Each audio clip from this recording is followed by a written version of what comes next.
قد وجهت كلي وبسطت كف ذلي مخلصا قلبي لعلي يمنح الخير السخيا. السلام علیکم ورحمۃ اللہ وبرکاتہ. الحمد للہ رب العالمین والصلاة والسلام علی رسولہ الکریم وعلی آلہ وصحبہ اجمعین ومن تبعہ باحسان الی یوم الدین، اما بعد. محترم بھائیوں اور بہنوں، آج ہم زکوٰۃ اور صدقات کے حوالے سے کچھ باتیں کرنا چاہیں گے. اللہ تعالیٰ کا انعام و کرم کئی طرح سے لوگوں پر دکھائی دیتا ہے. اگر وہ انعام کرنے پر آئے تو کئی طریقوں سے کرتا ہے. ان میں سے ایک مالی مسئلہ بھی ہے. مال یہ اللہ تعالیٰ کی نعمتوں میں سے ایک نعمت ہے. اگر مال کسی اچھے بندے کو دیا جائے تو اس کے ذریعے سے وہ اچھے کام کر سکتا ہے، اور ان اچھے کاموں کے ذریعے سے اللہ تعالیٰ کے پاس اس کو اجر و ثواب بہت زیادہ ملے گا. اور بعض اوقات یہ بھی ممکن ہے اگر مال کسی برے آدمی کو ملے تو وہ مال کو غلط استعمال کر کے جہنم کی طرف بھی جا سکتا ہے. تو گویا مال جنت میں لے جانے کا بھی سبب بن سکتا ہے اور جہنم میں لے جانے کا بھی سبب بن سکتا ہے. یہ ڈیپینڈ کرتا ہے دو باتوں پر. جیسے صحیح حدیث میں بتایا گیا کہ قیامت کے دن بنی آدم سے مال کے بارے میں دو باتیں پوچھی جائیں گی. من این اکتسبہ وفیما انفقہ، کہ دولت کہاں سے حاصل کی، کمانے کے ذرائع کیا تھے، حلال تھے، جائز تھے، اور خرچ کہاں کیا، ناجائز جگہوں پر، بری جگہوں پر. ان دونوں کے بارے میں پوچھا جانے والا ہے. کمائے کیسے اور خرچ کہاں پر کیا. اگر اچھی طریقے سے کمائے اور اچھی جگہ پر خرچ کیا گیا تو دنیا میں بھی راحت اور سکون اور آخرت میں بھی نجات اور کامیابی کا ذریعہ بنے گی دولت. اور اگر اس کو کمانے میں غلط طریقے استعمال کیے، شیطانی حربوں میں آ گئے، حرام کاروبار میں لگ گیا، ناجائز طریقوں میں لگ گیا، تو اس کی وجہ سے دنیا گئی اور آخرت بھی برباد اور اجڑی. کیونکہ جو آدمی حرام دولت اگر صدقہ بھی کرے گا تو قبول نہیں ہوگی، حرام دولت سے حج کو جائے گا تب بھی قبول نہیں ہوگی، حرام دولت سے کوئی قربانی کرے گا تب بھی قابل قبول نہیں. تو اس طرح سے اگر دولت کمانے میں اس نے اللہ تعالیٰ کی تعلیمات کی خلاف ورزی کی تو یہ دولت دنیا کی بھی تباہی کا سبب بنی، آخرت کی بھی رسوائی اور بربادی کا سبب بنی. اگر کوئی آدمی دولت حلال طریقے سے کما رہا ہے تو اس کو کیسے خرچ کرنا چاہیے. قرآن کریم پہلے ہی پارے کے پہلے صفحے سے آپ دیکھیے، خرچ کرنے کے بارے میں، انفاق کے بارے میں کتنا زور دیا گیا کہ وہ لوگ جو اہل ایمان ہیں ان کی کچھ نشانیاں بتائی گئیں. وہ اللہ پر ایمان رکھتے ہیں، غیب پر ایمان رکھتے ہیں، وغیرہ وغیرہ. اس کے بعد کہا گیا وہ نماز قائم کرتے ہیں اور جو کچھ اللہ تعالیٰ نے دولت دی ہے اس کو خرچ کرتے ہیں. یہ بات جو پہلے پارے میں کہی گئی پہلے صفحے پر، اقامت صلاۃ اور انفاق، یہ دونوں چیزیں مومنانہ صفات ہیں. اس کا قرآن کریم میں بار بار تذکرہ کیا گیا. 70 سے زیادہ مقامات پر مختلف طریقوں سے اس کو پیش کیا گیا. حالانکہ ہمارا ایمان ہے کہ اگر قرآن کریم میں کوئی بات ایک دفعہ بھی کہہ دی جائے حکماً تو ہم سب کے لیے ضروری ہو جاتا ہے کہ اس پر عمل کریں. لیکن اگر کوئی بات بار بار کہی جا رہی ہے تو ہمیں سوچنا چاہیے کہ اس کا معنی کیا ہوگا، اس کا مقصد کیا ہوگا. اہل ایمان تقوی اور پرہیزگاری کی نشانیوں میں یہ صفت بتائی گئی. جیسے سورہ بقرہ کی آیت 177 میں بتایا گیا، لیس البر ان تولوا وجوہکم قبل المشرق والمغرب. صرف نمازیں پڑھنے کا نام تقوی نہیں ہے، بلکہ تقوی، نیکی اور بر کے لیے کچھ اور کام کرنے پڑیں گے. نماز اس کا ایک جز ہے، اور بھی کچھ کام کرنے پڑیں گے. وَلَكِنَّ الْبِرَّ مَنْ آمَنَ بِاللَّهِ وَالْيَوْمِ الْآخِرِ وَالْمَلَائِكَةِ وَالْكِتَابِ وَالنَّبِيِّينَ وَآتَى الْمَالَ عَلَى حُبِّهِ ذَوِي الْقُرْبَى وَالْيَتَامَى وَالْمَسَاكِينَ وَابْنَ السَّبِيلِ وَالسَّائِلِينَ وَفِي الرِّقَابِ، کہ نیکی اس کے لیے تمہیں خرچ بھی کرنا پڑے گا. جو کچھ اللہ نے دیا ہے اس میں سے رشتہ داروں کو جو ضرورت مند ہیں، مساکین کو، محتاج کو، غریبوں کو، اگر تم اس طرح سے خرچ کرو گے تو یہ دولت تمہارے لیے ذخیرہ آخرت بن جائے گی. جتنا تم خرچ کرو گے اس سے زیادہ اللہ تعالیٰ کی طرف سے تمہیں ملنے والا ہے. اگر آدمی غور تو کرے کہ دولت دی ہوئی کس کی ہے، یہ اللہ ہی کی تو دی ہوئی ہے نا. اگر اللہ ہی کے راستے میں ہم خرچ کریں گے تو دیا ہوا اسی کا ہے، اسی کے راستے میں ہم خرچ کریں گے اور اس کا ثواب بھی ہمیں مل رہا ہے، تو نقصان کیا ہوا اس کا؟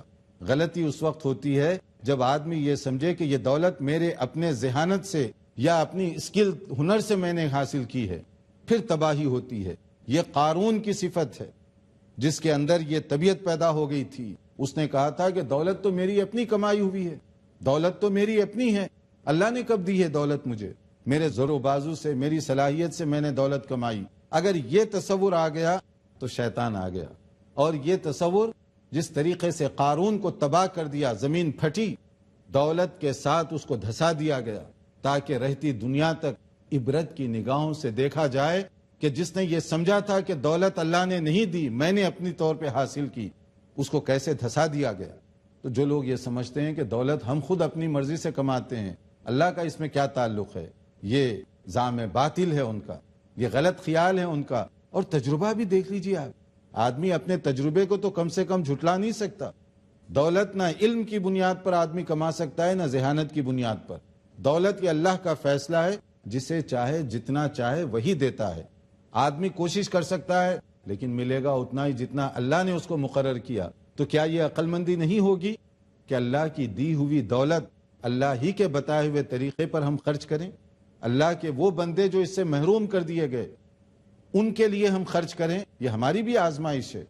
یعنی دولت مندوں کی بھی آزمائش ہے، جہاں غریبوں کی آزمائش ہے۔ ان کو ایک طریقے سے آزمایا جا رہا ہے کم دے کر، اور جو دولت مند ہیں انہیں ایک طریقے سے آزمایا جا رہا ہے زیادہ دے کر، کہ جب تم دولت نہیں تھی کیا کرتے ہو، اور تم جب دولت مل جائے تو تم کیا کرتے ہو۔ یہ دونوں امتحان ہیں، چاہے وہ اس طریقے کا امتحان ہو یا اس طریقے کا۔ اسی لیے حضرت عمر بن خطاب رضی اللہ عنہ فرمایا کرتے تھے، دولت اور غربت کیا ہے؟ یہ سواریوں کی طرح سے ہے، جس سواری پر بھی میں سوار ہو جاؤں۔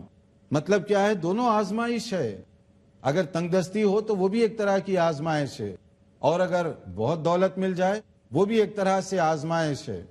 تو ہمیں جو حکم دیا جا رہا ہے کہ دولت جو ملے اس کو تم خرچ کرو، جیسے قرآن کریم میں کہا گیا، یا ایھا الذین آمنوا انفقوا مما رزقناکم من قبل ان یأتی یوم لا بیع فیہ ولا خلۃ ولا شفاعہ، کہ مختلف جو آیات ہیں اس میں سے ایک آیت یہ سورہ بقرہ کی آیت، اس پر بھی آپ ذرا توجہ دیجئے، آیت 254 جس میں کہا گیا، یا ایھا الذین آمنوا انفقوا مما رزقناکم، کہ اے ایمان والو جو کچھ ہم نے تمہیں دیا ہے اس میں سے تم انفاق کرو، خرچ کرو۔ کب؟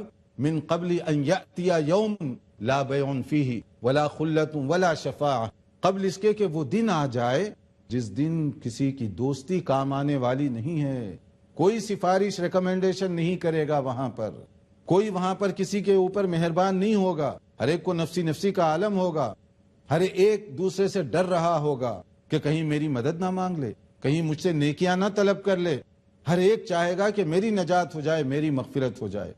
قرآن کریم کا حکم ہے کہ اس دن کے آنے سے پہلے تم انویسٹمنٹ کرو، تم سرمایہ کاری کرو، تم کچھ ایسے کام کرو جو اللہ تعالیٰ کے پاس تمہیں اس مصیبت سے نجات دلا سکیں۔ وہ کون سے کام ہیں؟ وہ صدقہ، وہ انفاق فی سبیل اللہ۔ اور اگر آدمی خرچ کرتا ہے تو کیا اس کا مال کم ہوتا ہے؟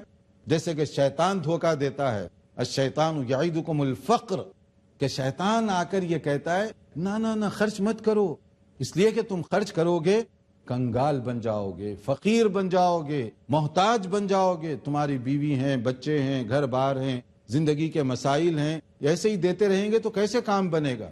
یہ شیطانی اکساہٹ ہے۔ ورنہ اللہ تعالیٰ کیا فرماتے ہیں؟ اللہ تعالیٰ کا فرمان ہے، اس کو بھی ذرا غور فرمائیے، خرچ کرنے سے گھٹتی نہیں ہے، اچھے کاموں پر خرچ کرنے سے اس کا فائدہ ہی فائدہ ہے۔ کتنا فائدہ ہے؟ مثل الذین ينفقون اموالهم فی سبیل اللہ کمثل حبۃ انبتت 7 سنابل فی کل سنبلۃ 100 حبۃ واللہ یضاعف لمن یشاء، کہ جو لوگ اللہ تعالیٰ کے راستے میں خرچ کرتے ہیں ان کی مثال اس کسان فارمر کی ہے جو ایک بیج، ایک سیڈ زمین میں بوتا ہے، اس ایک بیج کے ذریعے سے ایک درخت نکلتا ہے، اور پھر اس پر مختلف شاخیں پھوٹتی ہیں، پھر اس کے اوپر مختلف خوشے آتے ہیں، پھر اس میں دانے پیدا ہوتے ہیں۔ تو ایک بیج کے عوض میں اس کو کتنے دانے مل رہے ہیں؟ ایک بیج کے عوض میں وہ کتنے پھل کاٹ رہا ہے؟ اور پھر اللہ تعالیٰ کے پاس کوئی کمی تو ہے نہیں، کوئی لمٹ تو ہے نہیں خزانوں کی، وہ جس کو چاہے جتنا چاہے نواز دے. واللہ یضاعف لمن یشاء. کوئی لمیٹیشن نہیں ہے اس کے لیے کہ 700 گنا ملے گا اس کو، اس سے بھی زیادہ مل سکتا ہے. نیت کے اعتبار سے، اخلاص کے اعتبار سے ایک دانہ دو گے 70 گنا ملے گا، 700 گنا ملے گا. اور اگر نیت اچھی ہے تو اس سے بھی بہت زیادہ اللہ تعالیٰ نواز دیں گے. یعنی شیطان دھوکہ دے رہا ہے کہ فی سبیل اللہ خرچ کرنے سے تم کنگال بن جاؤ گے، اچھے کاموں پر لگانے سے پیسے کم ہو جائیں گے، مدد کرنے سے لوگوں کی ضرورت مندوں اور محتاجوں کی تم کنگال بن جاؤ گے. یہ شیطانی اکساہٹ ہے، شیطان اس طریقے سے ورغلا رہا ہے. مثل الذین ينفقون اموالهم فی سبیل اللہ کمثل حبۃ انبتت 7 سنابل فی کل سنبلۃ 100 حبۃ واللہ یضاعف لمن یشاء. کہ اللہ تعالیٰ کا یہ فرمان ہے کہ تم اللہ تعالیٰ کے راستے میں خرچ کرو گے 70 گنا زیادہ دے گا، اور نیت اچھی ہوگی 700 گنا زیادہ دے گا، نیت اچھی ہوگی اس سے زیادہ بلا حد و حساب دے گا. اس کی مثال ایک بیج کی ہے، ایک سیڈ جو فارمر کسان زمین میں بوتا ہے. ایک بیج کے ذریعے سے ایک درخت نکلتا ہے، اس سے کتنی شاخیں پھوٹتی ہیں، کتنے پھل پیدا ہوتے ہیں. آپ نے تو ایک بیج بویا تھا لیکن کتنے پھل آپ کو مل رہے ہیں. اور اللہ تعالیٰ کے پاس تو خزانوں کی کوئی کمی نہیں. جو ایک پیسہ خرچ کرے گا اس سے بھی زیادہ اس کو اللہ تعالیٰ کی طرف سے دیا جائے گا. یعنی اللہ کا وعدہ ہے کہ تم جتنا خرچ کر رہے ہو اس سے کئی گنا زیادہ بڑھا چڑھا کر تمہیں دیا جائے گا. اور شیطان تمہیں دھوکے میں ڈالا ہوا ہے، شیطان تمہارے لیے مصیبت بن رہا ہے کہ تم خرچ کرو گے تو کنگال ہو جاؤ گے، فقیر ہو جاؤ گے. فقیر نہیں ہوں گے. اللہ تعالیٰ کا وعدہ ہے کہ اور زیادہ اللہ تعالیٰ دے گا. ناظرین یہاں دیکھتے رہیے، وقت ہوا ایک مختصر وقفے کا، بریک کے بعد حاضر ہوتے ہیں انشاءاللہ.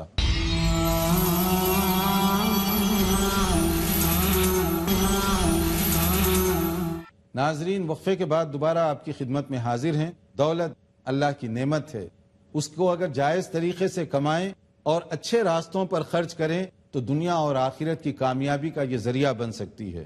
اور اگر دولت کو کمانے میں یا خرچ کرنے میں غلط راستوں پر ہم چلیں گے تو دنیا اور آخرت دونوں جگہ کی تباہی کا سبب بن سکتی ہے. اب یہ ہمارا کام ہے کہ ہم دولت کے ذریعے چاہے تو جنت حاصل کرنے کی کوشش کریں، دولت کے ذریعے چاہے تو اللہ کی رضا حاصل کرنے کی کوشش کریں، یا نہیں تو شیطانی راستے پر چل کر اپنی دنیا اور اپنی آخرت دونوں کو تباہ اور برباد کر لیں. مطلب یہ ہے کہ دل آزاری کے ساتھ، دکھاوے کے ساتھ، ریاکاری کے ساتھ نہیں کرتے. تو صدقہ اور خیرات دو حصوں میں ہم تقسیم کرتے ہیں اس کو، بات کو آسانی سے سمجھنے کے لیے. ایک جنرل صدقہ ہے جس کے لیے کوئی لیمٹ نہیں ہے، نہ منیمم نہ میکسیمم، جتنی چاہے جب چاہے آپ دے سکتے ہیں. یہ جنرل صدقہ ہے، جتنا دیں گے اتنا ثواب پائیں گے، جتنا دیں گے اتنی بھلائی ہوگی. وہ ایک انویسٹمنٹ ہے، سرمایہ کاری ہے. قیامت کے دن جب نفسی نفسی کا عالم ہوگا، فی سبیل اللہ خرچ کی جانے والی دولت ہمارے سامنے آ جائے گی، اس کے فائدے ہمارے سامنے آئیں گے. جیسے کسی کے پاس دولت ہے، اس نے ایک مسجد بنا دی. زمین پر جب تک وہ مسجد کا وجود باقی رہے گا، بنانے والا چاہے مر بھی جائے مگر اللہ تعالیٰ کے پاس اس کی نیکیوں کو روکا نہیں جائے گا، ثواب برابر ملتا رہے گا. اسی طرح کہیں آپ نے پانی کا انتظام کر دیا، ٹیوب ویل کا، کنویں کا پانی کا انتظام کر دیا، اور وہ پانی جو آپ نے اس کا انتظام کیا، اس کے ایک ایک بوند سے اللہ کی مخلوق کو اگر فائدہ پہنچے، چاہے چرند ہو، پرند ہو، مویشی ہوں، ایک ایک قطرے کا ثواب برابر اس کو ملتا رہے گا جس نے وہ کام کیا تھا. یہ ہے صدقہ جاریہ. اسی طریقے سے آپ علم کو عام کرنے کی کوشش کرتے گئے تو جب تک وہ علم باقی رہے گا اس کا فائدہ برابر آپ کو ملتا رہے گا. مثلا آپ نے دیکھا ایک بچہ ذہین ہے مگر فیس کے پیسے نہیں، اگر اس کا ضروری انتظام کر دیا جائے تو وہ پڑھ سکتا ہے، تو آپ نے اس کا انتظام کیا مالی طور پر. جب تک وہ بچہ دنیا میں خیر کے کام کرے گا، قرآن مجید کی تلاوت کرے گا، اس کا پیغام عام کرے گا، وہ فائدہ پہنچانے والے کو بھی برابر اس کا ثواب ملتا رہے گا. وہ جو مال جو تھوڑا سا خرچ کیا تھا، جس کی وجہ سے وہ حافظ بن گیا، جس کی وجہ سے وہ عالم دین بن گیا، اس کا ثواب جتنی مرتبہ وہ قرآن مجید کی تلاوت کرے گا، فیس دینے والے کو بھی پورا ثواب ملتا رہے گا، کیونکہ یہ سبب بنا. تو یہ ہے انویسٹمنٹ جو آخرت میں کام آنے والا ہے. اور اس کے بعد ایک دوسرا ہے طریقہ خرچ کرنے کا، وہ زکوٰۃ. زکوٰۃ اور صدقات میں جو فرق ہے، صدقہ ایک جنرل عام چیز ہے، کوئی بھی آدمی دے سکتا ہے، اور زکوٰۃ ایک خاص چیز ہے، اس کا ایک خاص طریقہ ہے، اور زکوٰۃ بھی سمجھیے بہت محدود، کوئی بہت بڑی آپ سے اماؤنٹ نہیں مانگی جا رہی ہے، بلکہ 2.5%، 2.5%، اور زکوٰۃ سال میں صرف ایک مرتبہ دی جاتی ہے۔ اور زکوٰۃ کی حکمت کیا ہے؟ جیسے کہ اس کی حکمت بتائی گئی، تُؤْخَذُ مِنْ أَغْنِيَائِهِمْ وَتُرَدُّ عَلَى فُقَرَائِهِمْ، کہ زکوٰۃ کا ایک فائدہ یہ ہے کہ یہ جو دولت مند ہیں ان سے لے کر غریبوں کے لیے، ضرورت مندوں کے لیے، محتاج اور مسکینوں کے لیے دی جاتی ہے۔ اور قرآن کریم میں جو اس کا حکم دیا گیا مختلف جگہوں پر، پہلے پارے سے لے کر آخری پارے تک، وَأَقِيمُوا الصَّلَاةَ وَآتُوا الزَّكَاةَ، کہ تم نماز قائم کرو اور زکوٰۃ کا اہتمام کرو، یہ کمپلسری زکوٰۃ ہے۔ یہ وہی آدمی دے گا جو مالی طور پر فٹ ہے، مالی طور پر اس کے پاس اس کی گنجائش ہے، زکوٰۃ اسی کے لیے فرض ہوگی۔ لیکن اگر کوئی زکوٰۃ نہ دے تو اس کے لیے بڑی سخت وعید ہے۔ جیسے دیکھیے حضرت ابو بکر رضی اللہ تعالیٰ عنہ جب وہ خلیفہ بنے، کچھ لوگوں نے کہا کہ اب زکوٰۃ ہم کیوں دیں گے؟ تو حضرت ابو بکر نے کیا فیصلہ فرمایا تھا؟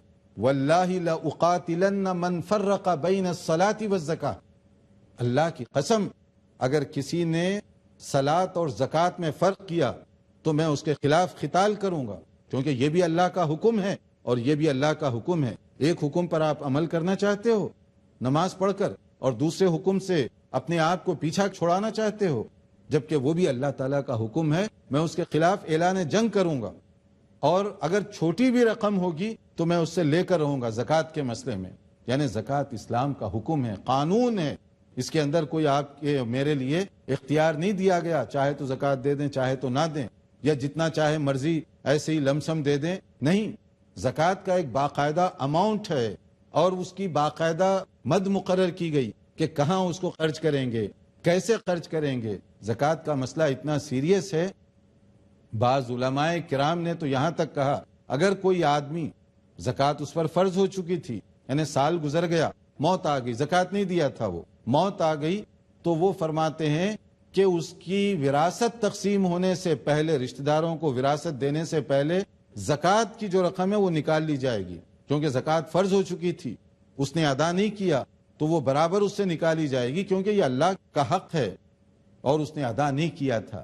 تو اس سے آپ اندازہ کر سکتے ہیں کہ ائمہ کرام، محدثین زکوٰۃ کو کس درجے سیریس دیکھا کرتے تھے، اور اس کو ادا کرنے کی کس درجے وہ ترغیب دلایا کرتے تھے۔ اور اسی لیے آپ قرآن کریم میں دیکھیے مختلف جگہوں پر، سورہ آل عمران آیت 180، سورہ توبہ کے اندر تو اس کی مختلف آیات ہیں، خاص طور پر آیت نمبر 35، اس کو اگر کوئی آدمی دیکھے زکوٰۃ کے مسئلے میں سستی نہیں کر سکتا، غفلت نہیں کر سکتا۔ کیا تم یہ پسند کرو گے کہ یہ دولت تمہارے لیے آگ کے شعلوں میں تبدیل کر دی جائے قیامت کے دن؟ اسی دولت کے ذریعے سے ان کو داغا جائے گا جو زکوٰۃ نہیں ادا کرتے تھے، یہی دولت سانپ بنا کر ان کے گردنوں کے اطراف لٹکا دی جائے گی جو زکوٰۃ ادا نہیں کرتے تھے، وہی دولت ان کے جہنم میں لے جانے کا سبب بنے گی جو زکوٰۃ ادا نہیں کرتے تھے۔ پڑھیے سورہ توبہ آیت 35 اور اس کے آگے پیچھے، تو آپ کو خود اندازہ ہوگا کہ جو لوگ زکوٰۃ ادا نہیں کرتے اس کا مسئلہ کتنا نازک ہے، وہ اپنے آپ کو جہنم میں جانے کے لیے تیار کر رہے ہیں۔ یہ مال شعلوں میں تبدیل ہو جائے گا، یہ مال انگاروں میں تبدیل ہو جائے گا، اور اسی کے ذریعے سے ان کے جسم کو داغا جائے گا، یہ کہہ کر یہ تمہارا وہ مال ہے جو تم نے جمع کر کے رکھا اور اللہ کے راستے میں خرچ نہیں کیا، جو ضروری زکوٰۃ ہے وہ تم نے ادا نہیں کی۔ تو زکوٰۃ کا مسئلہ انتہائی درجے کا سیریس ہے۔ اب یہاں پر دیکھیے کہ بہت سارے لوگ جن کو اللہ نے تونگری عطا فرمائی، خوشحالی دی ہے، زکوٰۃ کے مسئلے میں اتنے کنجوس اور بخیل ہوتے ہیں کہ وہ صحیح طور پر زکوٰۃ دینے کے لیے تیار نہیں ہیں۔ وہ چاہتے ہیں کہ لمسم کچھ دے دیں، بات بن جائے، ختم ہو جائے، کون حساب کرے گا، کرنا نہیں چاہتے حساب۔ اللہ نے دی ہے دولت مگر وہ دینا نہیں چاہتے۔ کئی گھر رکھے ہوئے ہیں بطور انویسٹمنٹ کے، گھر رکھے ہوئے ہیں بطور سیونگ کے، گھر رکھے ہوئے ہیں اضافی آمدنی کے طور پر، مگر زکوٰۃ دینے کے لیے تیار نہیں ہیں۔ اسی طرح سے اور مختلف شکلوں میں ان کی دولت ہے مگر زکوٰۃ دینے کے لیے تیار نہیں، 100 ہیلے کیے جاتے ہیں۔ اسی طرح زیورات کا مسئلہ ہے، سونے چاندی کا مسئلہ ہے۔ کچھ زیور تو وہ ہیں جو نارمل پہنے جاتے ہیں ہاتھ میں، کچھ زیور وہ ہیں جو ہمیشہ بینک میں رکھے جاتے ہیں، کچھ زیور وہ ہیں جو سیونگ کے طور پر رکھے جاتے ہیں۔ اس میں احتیاطی طریقہ یہ ہے کہ جو کچھ آپ کے پاس ہے اس کی آپ زکوٰۃ دے دیجیے. اگر اللہ تعالیٰ کے راستے میں زیادہ دیں گے فائدہ ہی ہوگا، نقصان نہیں ہوگا، صدقہ بن جائے گا، خیرات بن جائے گا، فائدہ ہوگا.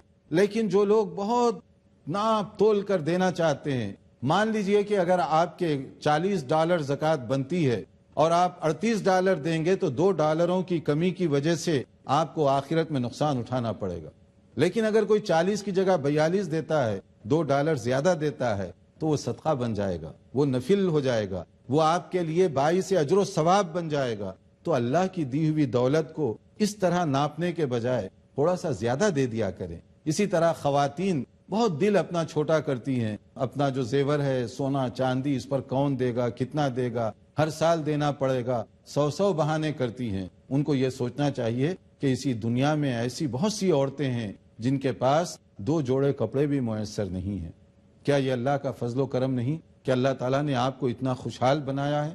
پھر بھی آپ اللہ کے راستے میں خرچ کرتے ہوئے کنجوسی کا مظاہرہ کریں، پھر بھی آپ بخیلی کا مظاہرہ کریں، تو یہ کیسی بات ہوئی؟ اس کے لیے مومن کو چاہیے کہ وہ خوش دلی کے ساتھ زکوٰۃ ادا کرے. اور اسی سلسلے میں زکوٰۃ کے ہی بارے میں سورہ توبہ آیت نمبر 60 کہ زکوٰۃ کیسے خرچ کی جائے اس کی بھی کچھ مدیں بتائی گئی ہیں. 8 اس کے مصاریف بتائے گئے جہاں زکوٰۃ کی رقم خرچ کرنی چاہیے. زکوٰۃ کی رقم جہاں چاہے آپ خرچ نہیں کر سکتے. زکوٰۃ کی رقم خرچ کرنے کا ایک طریقہ بتایا گیا، ایک پروسیجر ہے، ایک سسٹم ہے. وہ اس میں بتایا گیا کہ ضرورت مندوں کو، غریبوں کو، فقیروں کو، یا اسی طرح فی سبیل اللہ، اللہ تعالیٰ کے دین کے کاموں میں اس کو خرچ کریں. یعنی جہاں جہاں اس کو بتایا گیا، جس طریقے سے بتایا گیا، اگر اسی طریقے سے ہم خرچ کریں گے تو اس کا زیادہ فائدہ ہوگا اور اس سے مخلوق کو بھی زیادہ فائدہ پہنچے گا. اور اگر زکوٰۃ کے خرچ کرنے میں اجتماعی نظم ہو تو اور بھی زیادہ فائدہ ہوگا. مثلا میں اپنی زکوٰۃ نکالتا ہوں، کسی غریب کو دے دیتا ہوں،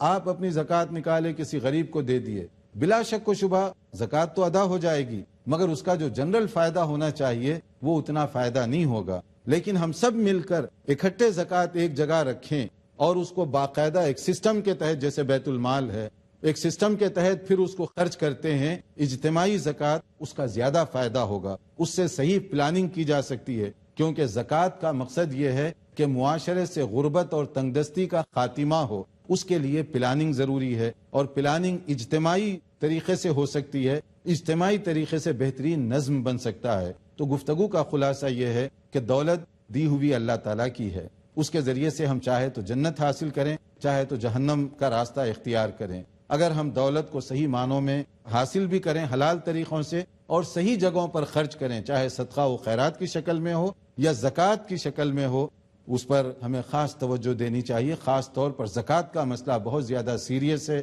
بہت زیادہ اہمیت کا حامل ہے. یہ رکن اسلام میں داخل ہے، یہ فرائض میں ہے، اس لیے اس میں سستی نہیں کرنی چاہیے. اللہ تعالیٰ سمجھنے اور عمل کرنے کی توفیق عطا فرمائے. والسلام علیکم ورحمۃ اللہ وبرکاتہ.